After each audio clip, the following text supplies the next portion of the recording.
Good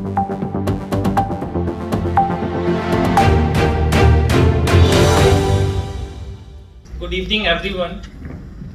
Today, for all of us in the consulate, within the Indian Australian community, I think it's a very special day.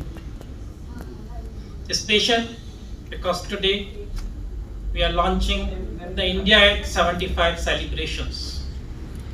Our 75th anniversary of independence will be celebrating next year, but Honorable Prime Minister Modi is launching the celebrations from the historic Sabarmati Ashram today, which holds a very special place in the India's independence movement. It is also special for India-Australia relationship because we are going to have the first Leaders Quad Summit today at the virtual level. For us in the consulate, it's also special because we coincided with our Honorable High Commissioner's farewell today. He will be bidding us farewell, and Madam Ratnamala Sharma, both of you will be bidding us farewell soon. So we have coincided these three big events, and that's the reason we all of us are here today. Sir, if I may say, yours has been a sterling diplomatic career. You started your diplomatic journey as a young foreign service officer in Moscow, and from all the way to Australia. I must say this has been a very well-deserved, very diversified journey. Many of us in the foreign service aspire for such a diversified work experience, but very few can attain that. All along, we in the service have learned a lot from your guidance and wisdom all along.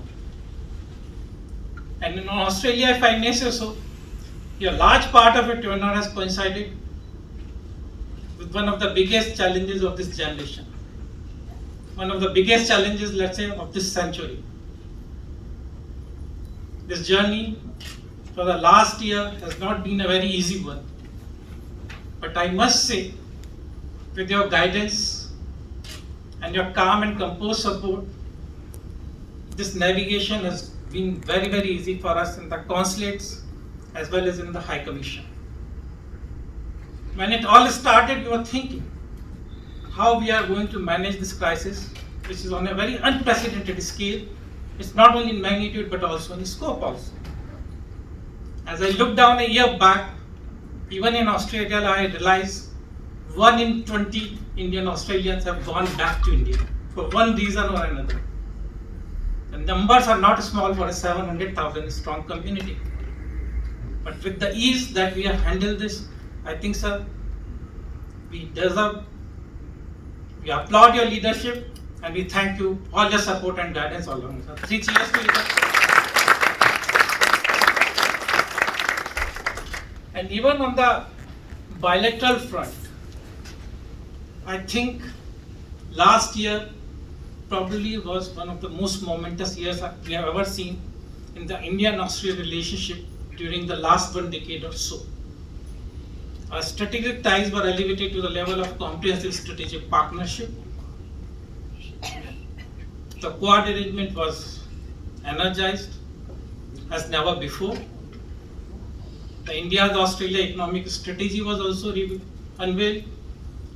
In all, a lot of things happened, and that would have never been possible unless you have really steered the way all along this, at the same time handling the challenges of the pandemic. So we in the consulate have been privileged with your support and guidance all along. But more importantly, the great warmth and kindness and the human nature which you and Madam have steered the High Commission as well as we in the consulates, I think that has been memorable. Our tenure, your stay with us will be memorably etched in our memories. As you open a new chapter in your life, wish you all the very best. On behalf of this Indian-Australian community here in New South Wales, the entire consulate team, Nimisha and myself, we wish you good health and all happiness as you move towards a new innings in your life. Once again, many thanks all of you for joining us today on this memorable occasion. Thank you. Fiji Times. Be with the times.